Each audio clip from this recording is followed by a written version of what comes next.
Welcome back to Almost Nowhere, the podcast where actuaries, data scientists, and industry leaders explore what's next in risk, resilience, and innovation.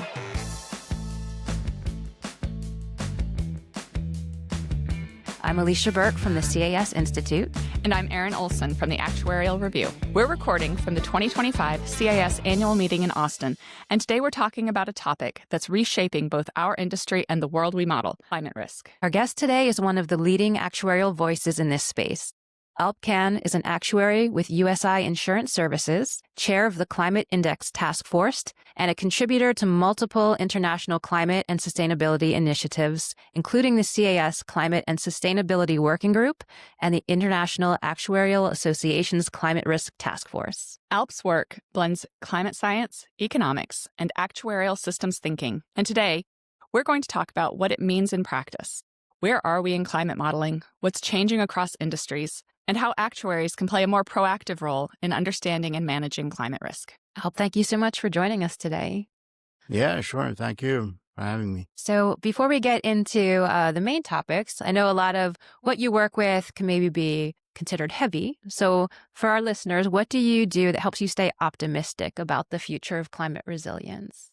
Alicia, we live in a time when the signals of planetary change have gone from being a scientific abstraction to everyday experience. Carbon dioxide levels have crossed 420 parts per million. That used to appear in only in climate models. But the world is not frozen in alarm. It's awake and watching. We have the two poles, both poles losing ice at a pace that's measurable in human lifetimes. That's giving way to sea level rise that has been accelerating by each decade. We have the ocean currents like AMOC showing early signs of slowing, which is also a reminder that we still are struggling with modeling exactly the interconnected Earth systems. The Amazon used to be called the lungs of the earth. Due to drought and deforestation, is coming to a threshold where it can flip from being a carbon sink to a carbon source. In western United States, the prolonged droughts caused the reduction in the flow of the Colorado River here, which gives way to negotiations that sound like treaty talks rather than water management. Meanwhile, warming seas are energizing tropical storms that now reach farther inland and strike harder, and all the while, biodiversity declining in the background.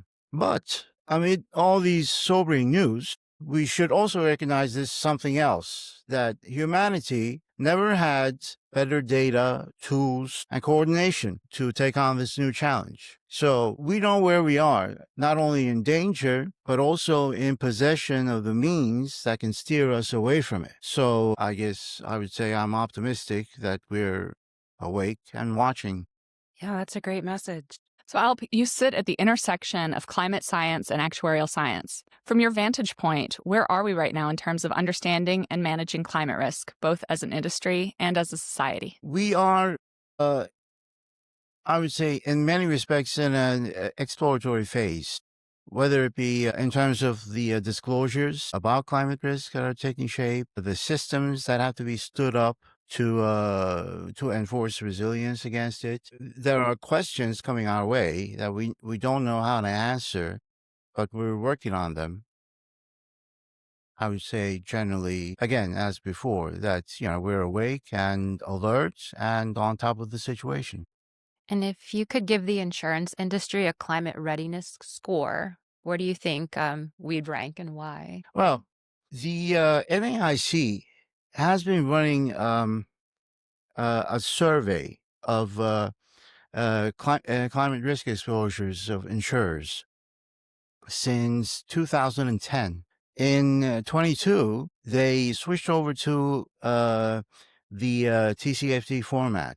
That is questions on governance, strategy, risk management, and metrics and targets of the risks involved, basically. This was to align with the insurers who were already filing in this TCFD format. So for the first reporting year, 21, The NAIC received, I believe, 450 submissions from 1,500 companies. So that's quite a bit. The SOA produced an analysis of these submissions. They sampled about 50 out of the 450 of these submissions, and they performed a review of whether the disclosures stated that they had work being done on the 4 pillars of the TCFD, plus any modeling work if they were doing. So the good news is the property and casualty came out ahead of life and health. Over 80% of that sample that they were looking at showed that there was work being done on all these 4 pillars and modeling. There were sector-specific findings, like life leaning more towards asset modeling, as expected, I guess, and PNC more for liability modeling, basically. So I thought the SOA did well in taking the initiative to sort of look at where we were, like, in terms of readiness, as you were asking. These results tell me that our industry is acting responsibly in looking at these exposures. Now, that said, as I mentioned before, we both climate science and insurance is encountering new questions and new challenges as time progresses. So it's an exploratory phase, as I said. So it's hard to give a ready or not ready grade for the industry, but I'm encouraged that we're acting responsibly in this way and we're watching what's happening. So part of being in an exploratory phase means there's just a lot that we don't know. And that generates discussion about climate tipping points and uncertainty. But for actuaries who rely on data stability, that can be disorienting. How do you communicate risk when the baseline itself is changing? Let's take these one at a time. Uncertainty. It's true that actuaries rely on good, sound data. At the same time, the actuarial discipline has built up an arsenal of maneuvers that is at our disposal to do prediction under changing business circumstances. We're comfortable with assessing and communicating our known unknowns, so to speak. In fact, our business community looks to us to size up and reflect uncertainty. Now, climate change exacerbates these, but we can get at the problem by building on our existing wherewithal. For example, the CAS has a paper in the pipeline. It's going to be authored by Cynthia Zhang with a novel approach for managing uncertainty. It's called Adaptive Robust Optimization. It makes use of conservative uncertainty sets along with staged and data-informed decision updates as the information comes through. So this is to take on the challenge of the changing nature of catastrophes, basically. In fact, our first paper is going to be based on floods. So this demonstrates our ingenuity in taking on the new challenges as they come. Now, climate tipping points. Yes, so that's a term used to describe climate-related adverse developments that trigger cascading further down the line adverse developments. So there are some known potential events of this nature, like the Atlantic meridional overturning circulation slowing to a halt. This was in the news too recently. But the fact is, neither do we have a comprehensive list of such potential events, nor do we know the exact outcome of a known potential event, basically. So we're really talking about unknown unknowns here. Mm-hmm. What to do about them? Well, we can use systems thinking to explore the possibilities of tipping points. So I'm giving a presentation of a paper on this topic that's going to be authored by Tracy Zalk. It's going to appear as the CAS publication. It is a thought framework for understanding complex systems and observe their emergent behavior. So it's a flexible, fluid way of putting together our knowns to find out about unforeseen things that they produce collectively. So it's you might say it's a sophisticated way of performing scenario analysis focusing on tipping points. And the CAS is keen on familiarizing our actuaries with this new method. So there's one way to get at the problem. So, how do actuaries who are trained to quantify specific risks start thinking about those systems that include policy, infrastructure, and social behavior? So you're right that the basic training of a P&C actuary emphasizes the passing on of patrimonial knowledge on individual questions like rate needs, class rating, reinsurance pricing, long-tail reserving, credibility applications, so on and so forth. More recently, we added in cap modeling, predictive analytics in a big way, extreme value theory, and enterprise risk management.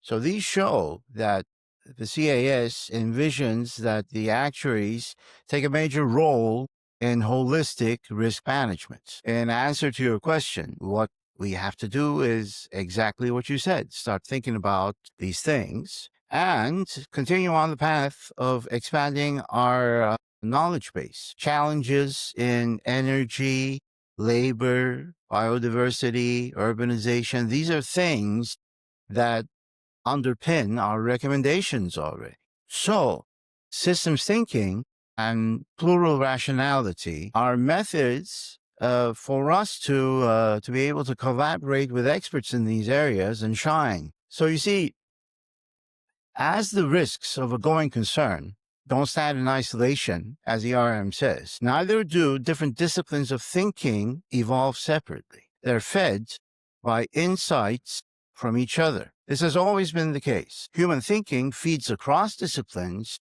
despite our delineating them. So now we have to recognize this as a process in and of itself and make it work more efficiently. So we need to collaborate with other experts, and systems thinking is a paradigm that facilitates this. Now, we don't have to become experts in these other areas. If you think about it, actuaries are not statisticians, nor are they cap modelers or risk managers or investment advisors, but they know to put together the important elements of these different disciplines to create solutions. Our strength lies in our practicality. Now, we need to broaden the circumference of our knowledge and collaborations to find solutions to ever greater problems that are brought on by climate change.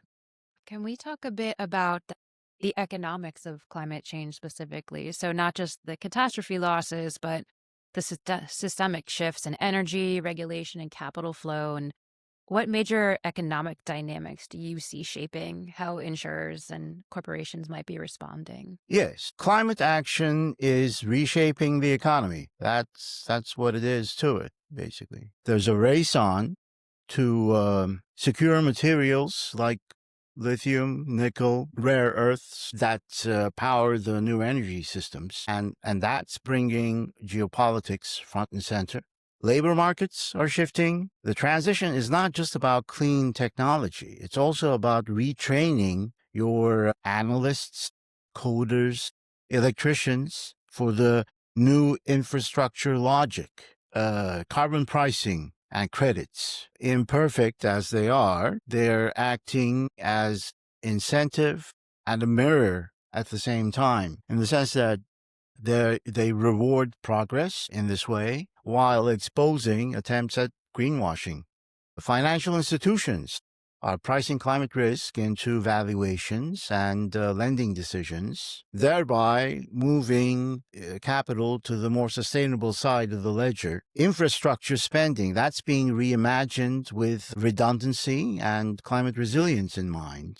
Also, the first waves of climate migration are taking place from coastal islands and, drought-stricken regions, and the receiving countries are coming to terms with this reality. So there are new markets that are being formed in carbon management, resilience analysis, water management, of course. So there are some narratives that put all the blame in the world on climate change, but the deeper story here is one of transformation, of the repricing of risk and opportunity at a global scale. So the climate economy is not a niche anymore. It's the baseline from which future growth will be measured.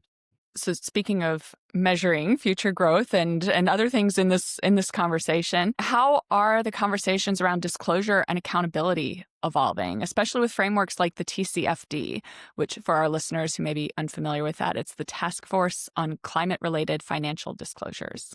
Yes. To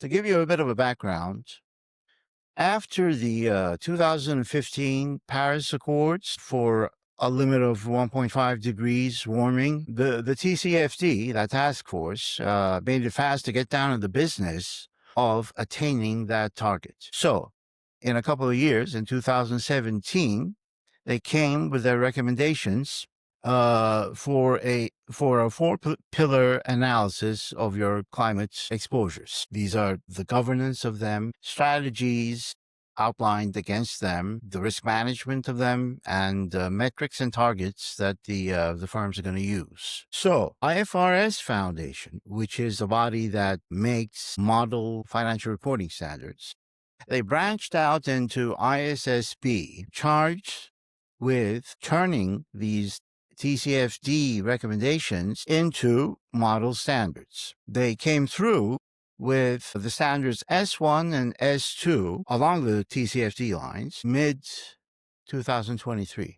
The International Actuarial Association made it fast to sit down and study these standards. I was a part of a group that put together a standard for the work performed by actuaries for their principals, for them to comply with these standards. It's called ICEP 8. It's going to become effective January 26. So these standards, like S1 and S2, become binding when a jurisdiction adopts them. They're model standards, like the ones that NAIC produces. So among the big economies, Canada and Australia adopted them so far. California, as you may know, legislated some rules of disclosure that are aligned with them. So that was a big move too. And these are all beside firms that voluntarily release TCFD-style disclosures for transparency across these risk exposures, basically. What is the goal of these disclosures? The ISSB stated goal is to provide decision-useful information to investors in their decisions to allocate capital to different firms. And along with that, the other goal is to standardize this information across firms and jurisdictions. These statements about governance strategy, risk management, come along with another requirement of making estimates about the financial impact of such risk as the firm describes, and tying it to other financial disclosures of the firm. What do we hope to gain from them? Well, decarbonization is really going to happen owing to three things: market response, smart public policy, and investment in innovation. So, with these disclosures, first, we elicit investor response. We allow capital to move according to self-interest. The investors, when choosing the winners and losers of the market, are informed by the climate risk exposures of these firms and how they're handling them. So it makes sense.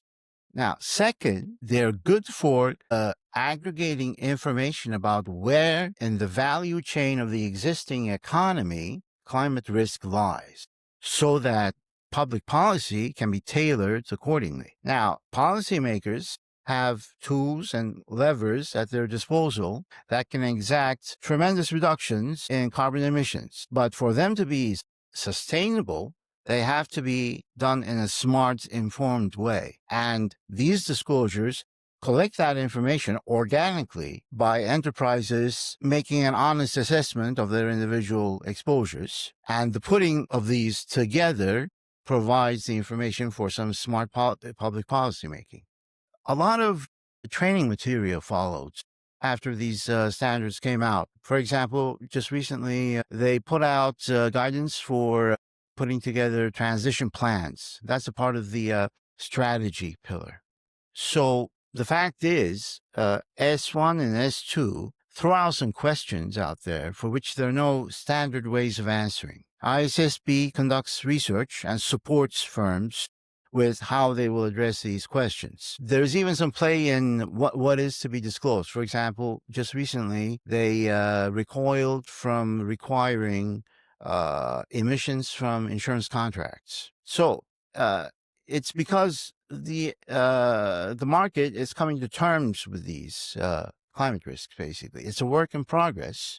And these standards, the TCFD style standards, are essentially a template showing what we gradually need to know about the economy. So I have a question about the Actuaries Climate Index. You've been part of that since its inception. You're the current chair of the Climate Index Task Force. So could you give our listeners some guidance on how that tool could be used to inform their work? Yes, certainly. How climate index can be used by actuaries. In many ways, it can be used as contextual climate signal. So the loss and hazard trends can be compared to the ACI to make the case for scenario recalibrations. In pricing, the ACI can be embedded into frequency, severity, exposure indices, especially for cat-exposed lines. And it can be used to set bounds around near-term climate volatility in exercises for capital modeling and ORSA, those kind of things. And then ACI as a communication tool, communicating with boards and executives. You can point out the parallels between loss results and ACI trends without overclaiming causation, mind you. Communicating with regulators, you can demonstrate that risk management is informed by climate science. And with the general public, you can, as we do, show simple ACI graphics to explain regional trends. And by way of which you also reinforce the actuarial profession's credibility as a science communicator. A third area is strategic collaborations. So you can merge ACI data with loss and exposure data when collaborating with climate scientists and economists. That's a next phase of the work of the Climate Index Task Force that I chair. In fact, after we go through with this next iteration of the index itself. What else? Insurers and municipalities can use it to prioritize regional adaptation investments, like flood barriers and so forth. And TCFD filers, just what we were talking about. They can show the ACI to demonstrate that their disclosures are evidence-based.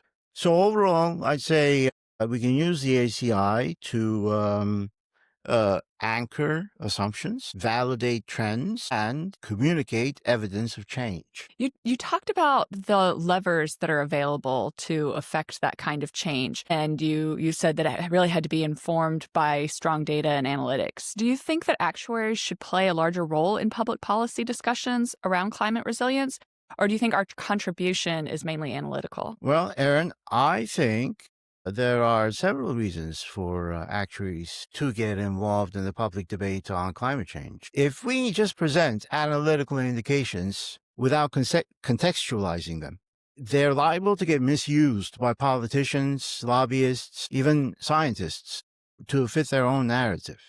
Whereas actuaries can frame the risk correctly by communicating probabilistic outcomes responsibly and making sure that metrics aren't cherry-picked for justifying short-term decisions. Our mindset is rooted in things like capital adequacy, sustainability, fairness across cohorts. So these are things that align well with climate resilience ethics, which say not to have excessive risk externalities between generations, and says that public systems should be made to remain solvent under stress. We are viewed as apolitical domain experts that are guided by standards of practice and professional conduct. So we have a trust advantage that we can use to ground the climate change debate in evidence-based risk assessment. And we can help with the design of adaptive systems rather than just measuring their performance. We can be instrumental in standing up things like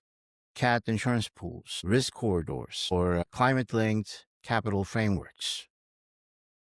So in other words, we can engage the system to reduce the risks themselves. There's one more thing about this. There's an ongoing debate about whether to make more use of systems thinking and the related models in climate policymaking. In these discussions, there's an element of mistrust in the complexity that the systems thinking-based models present. Now, actuaries are intimately familiar with dilemmas of complexity and communicability. We routinely balance analytical rigor with the need for clear, actionable insights. When we use actuarial judgment, we know when to quote unquote, cut to the chase without losing the essence of the risk. And more than these, we keep trade-offs in the front of mind, trade-offs between precision and practicality, short versus long-term benefits, solvency versus sustainability, and so forth. So I think these are qualities that will allow actuaries to gently nudge the public debate about systems thinking and making more use of it in climate risk management if they get involved in these debates. Alp, thank you so much for joining us. I know you have a very busy schedule today. We really appreciate you taking time. So for our lightning round, I have just one quick question for you. We ask this of all our guests. What's a book, show, or podcast that you're enjoying right now? It could be work-related or otherwise. Something I keep track of is the publication, the journal Inside Climate News. They have been around maybe 10 years or so. I may be wrong about that. But they've been here a while. I sort of caught on, more gradually, basically. But they have articles about what's being done in our society and economy to face the climate risks, as they're happening right now. I find it very instrumental in keeping myself abreast of, the status quo, basically. And I would definitely recommend them. They're free. They're nonpartisan. They accept donations and such. But yes, I definitely recommend them. Fantastic. Thank you again. Great luck with your session this afternoon. It sounds like it's going to be very exciting. So glad to have you here for the episode. Thank you. Thanks for having me.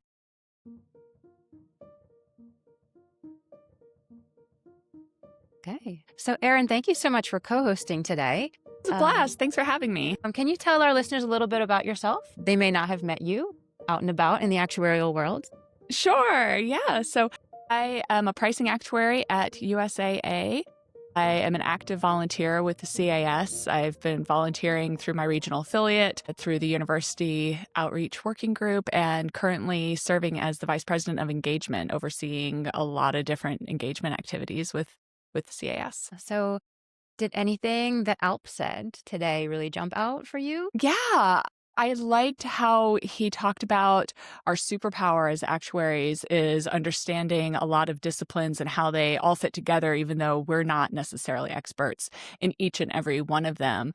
But it's that ability to pull together a lot of different information to make really informed decisions. Yeah. And, I'm not an actuary myself, but I really liked his comment out of the gate about how he stays optimistic, because it can just be very overwhelming negative news if you let it sound that way. But he makes a great point. We also have so much in terms of technology and tools to be able to address some of the challenges. So that I feel is a nice uplifting message. Yeah, I liked how he described it of we have our eyes open. I think actuaries do that really well, just looking at all the information in front of us, try to put together all the pieces and try to figure out a path forward. So another thing I really love about the conversation is how it's pushing us to think bigger. So it's not just about events, but the whole systems. He covered that a lot in his interview. Climate risk isn't this single variable, but it's the context for everything else that we're doing. Exactly. It's not about turning actuaries into climate scientists. It's about bringing actuarial thinking into one of the biggest modeling challenges of our time. So if you have any thoughts, feedback, or spicy takes about how actuaries should engage in climate risk, email us at podcast@casact.org. And don't forget to like, share, and follow Almost Nowhere wherever you get your podcasts. We'll be back soon with another conversation that challenges how you think about risk.